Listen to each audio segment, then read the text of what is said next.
falar em Rio de Janeiro, registrar aqui e lamentar também duas coisas. A menos relevante, do ponto de vista geral mesmo, é o resultado que desclassificou, que não deu ao Flamengo a vitória, a conquista da Taça Sul-Americana ontem. Esse é o primeiro fato a ser registrado e é o menos lamentável. Porque futebol é isso, você vence, perde, empata, a vida que segue, né?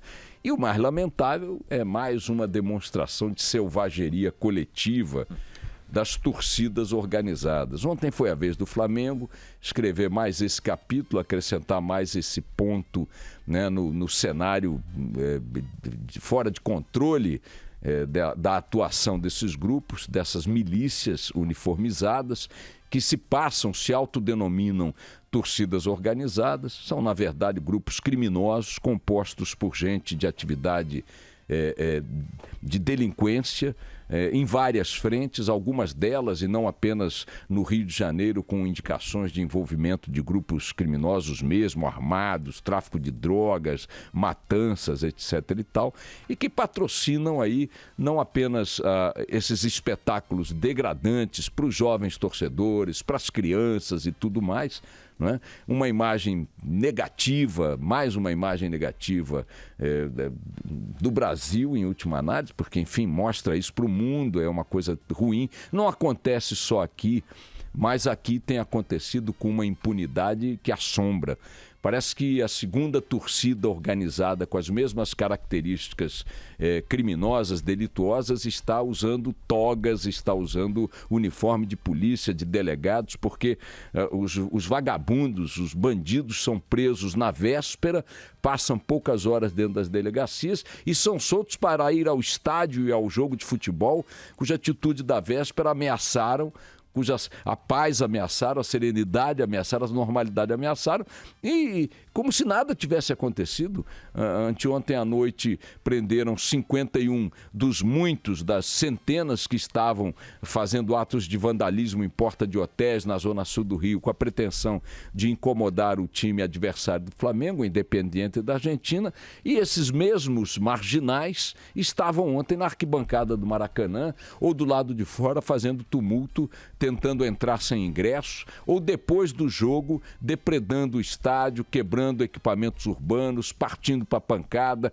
partindo para confusão, em imagens, mais uma vez, muito tristes, muito deploráveis. Dentro do campo, não deixa de ser um castigo merecido perceber que o time adversário do Flamengo não se sentiu abalado pela algazarra na porta do hotel em que estaria dormindo na noite da véspera, né? Tá aí o Flamengo na condição de vice, para a alegria dos vascaínos, que sempre levam essa pecha na gozação dos rubro-negros, e mais uma vez se coloca a discussão, que é inútil também, porque não vai levar a lugar nenhum, porque parece que as nossas autoridades compartilham desse barato. Acho que elas têm essa adrenalina também, muita bomba de gás, muita pancadaria, muita confusão, muita depredação. Por sorte, nenhuma vítima. Havia crianças no estádio, havia famílias e tal, e essas pessoas são vítimas impotentes da falta de ação da polícia, da falta de ação da justiça, né, da falta de prevenção. Há poucos dias houve uma operação no Rio de Janeiro que prendeu dirigentes de vários clubes e de torcidas organizadas desses clubes por crimes de venda de ingressos de forma clandestina, no câmbio paralelo, armas, um monte de crimes. Estes mesmos caras atingidos pelas prisões há poucos dias estavam ontem comandando suas hordas animalescas na arquibancada do Maracanã. Torcidas que foram alvo dessas operações de poucos dias atrás, com prisões e tudo mais, estavam lá íntegras, comandando o espetáculo. Muita gente pode achar que elas é que dão vida às arquibancadas, aos estádios, com suas bandeiras, com seus gritos de guerra, com seus hinos e tal. É mentira. No mundo inteiro, em muitos lugares, há jogos até muito mais disputados e decidindo títulos muito mais relevantes que esse, e que você vê o jogo normalmente, a vida que segue, termina o jogo, cada um vai para o seu canto e tal, e no jogo seguinte reedita-se a disputa, reacende-se a chama da vitória e tal, e a vida vai. Aqui não, os estádios estão tomados por essas hordas, por esses marginais, da mesma forma que muitas comunidades pobres estão tomadas territorialmente por organizações, grupos criminosos, com uma reação muito semelhante da justiça e da polícia, reação esta que não leva a nenhuma prevenção, a nenhum trabalho de inteligência, a nenhum trabalho de infiltração, a nenhum trabalho que permita qualquer consequência que impeça, limite, iniba a autonomia, né? A ousadia de caras que têm nome reconhecido, imagem. Você pega as imagens dos tumultos, dos quebra-quebra, das pancadarias, dos assassinatos, das brigas campais, os caras estão lá, as imagens deles estão lá, eles são identificados, muitos estão fichados, nem impedidos de ver os jogos, eles são, nem isso. Que se dê pelo menos essa punição quase escolar. É uma punição que você aplicaria ao teu filho dentro de casa. Fez uma arruaça, fez uma coisa, tirou uma nota baixa, não vai ver o jogo do seu time. Não vai participar da brincadeira que você estava querendo participar. Contra esses marginais perigosos, facínoras, assassinos, vagabundos.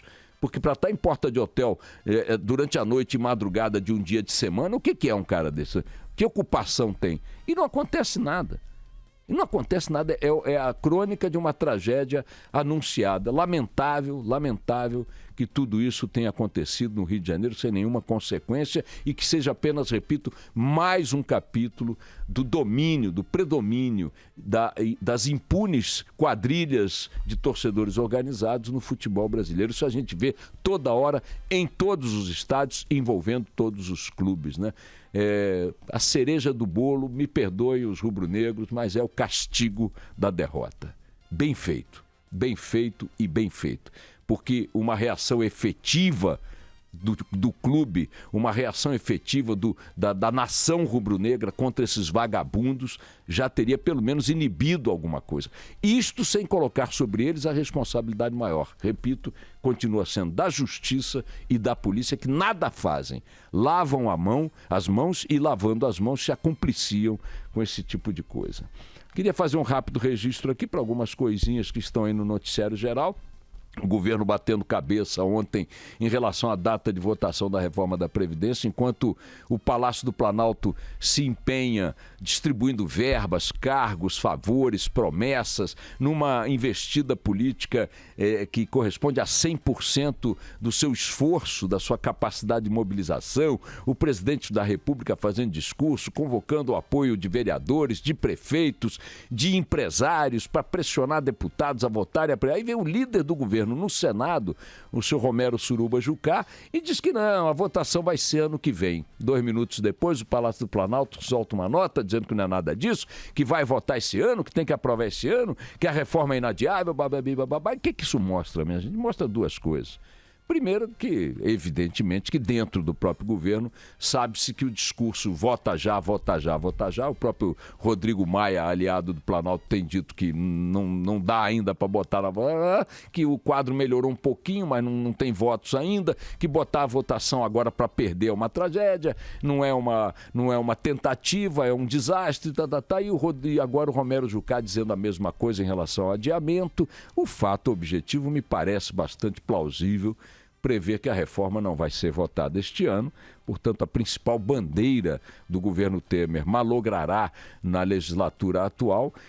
Duvido que, não sendo votada agora, seja votada com alguma chance de sucesso num ano eleitoral, vamos ver, mas acho pouco provável também, assim como acho impossível que o próximo presidente da República, seja ele quem for, até mesmo o mais aguerrido esquerdista, vote a reforma da Previdência. Eu não tenho nenhuma dúvida que, se for o Lula, ele vai fazer, se for o Ciro, ele vai fazer, se for o Bolsonaro, vai fazer, se for um candidato, o Alckmin vai fazer, e por aí vai. A reforma da Previdência, não sei se esta que está proposta ou qualquer outra, é uma medida inadiável, se não como reforma em si, mas como ações que impliquem salvar a Previdência da insolvência em que ela está colocada e caminhando para um precipício ainda maior.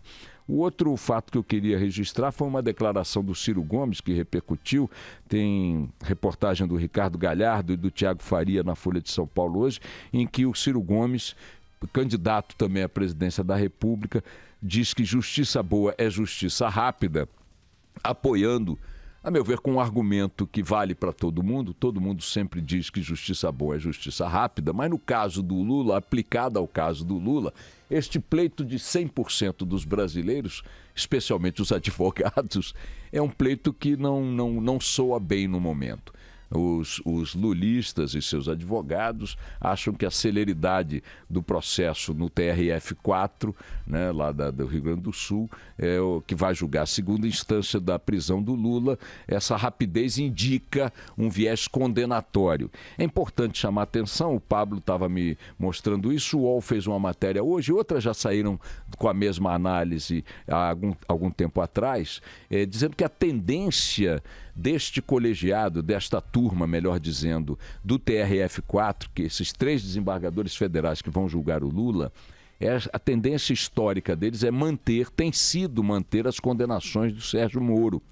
Portanto, é muito provável, mantida esta tendência, que a condenação a 9 meses e 6 anos de prisão seja mantida, se não neste tempo todo, mas pode até diminuir ou aumentar, mas a condenação em si, que é a que produz o efeito jurídico para fins de impedimento possível da candidatura, esta condenação vai ser confirmada por esta turma que começa esse julgamento dia 24 de janeiro. Ainda assim, vários jornais hoje publicam quais são os desdobramentos possíveis do processo do Lula à luz da possível também condenação em janeiro.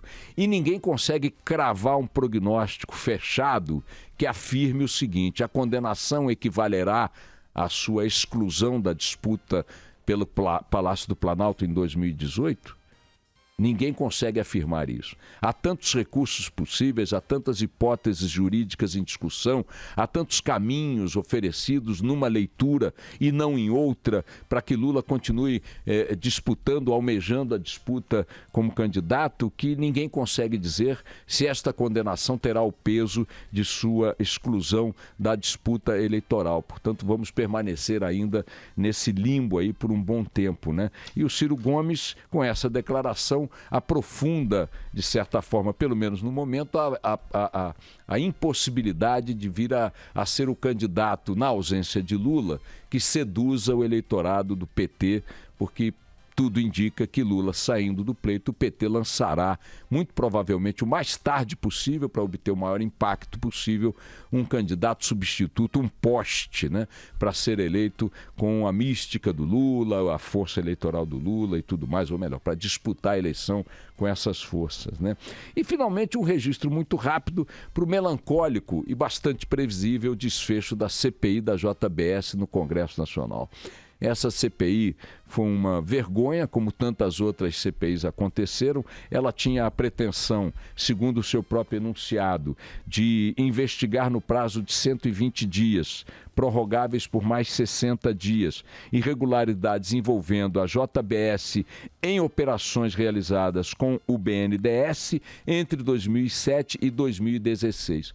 Quem quer que pegue o relatório final da CPI, conduzida por essa figura caricata, chamado Carlos Marum, vai ver que ali não tem nada que diga respeito, ou tem quase nada que diga respeito ao propósito que justificou a instalação dessa CPI. E ela, como todas as CPIs, caminhou em uma direção que não vai levar a lugar nenhum. O indiciamento do Janot Marum recuou, pedia indiciamento do ex-procurador-geral da República e recuou diante das reações evidentes, recuou do pedido de indiciamento do procurador Eduardo Pelela, que era o chefe de gabinete do Janot, não conseguiu avançar em absolutamente nada na investigação, esta sim necessária, da natureza, dos bastidores dos contratos da JBS com o BNDES, e encerra o seu capítulo, a sua existência, tendo produzido muita despesa, muita viagem inútil de depoente em avião da Polícia Federal, muito oba-oba na imprensa, muito blá blá blá, muita bravata na TV Congresso, TV Senado, TV Câmara, sei lá o quê, e zero. Pode rasgar o relatório final, jogar na privada, que não vai adiantar rigorosamente nada, é a mesma coisa, ele sendo mantido como está. Muita bobagem, muita perda de tempo. Vamos lá.